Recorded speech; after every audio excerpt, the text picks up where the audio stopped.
എന്തോ ഒരു വ്യത്യാസമുണ്ടല്ലോ. ഏലക്ക കരാമ്പട്ട അല്ല, കരാമ്പട്ടയുടെ അല്ല അല്ലേ?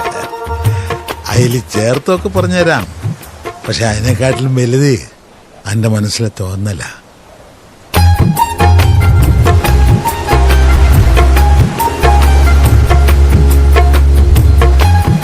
ഒരിത്തിരി മുഹബത്ത് വേണം. ലോകം ഇങ്ങനെ പതുക്കെയായി വന്ന് നിൽക്കണം.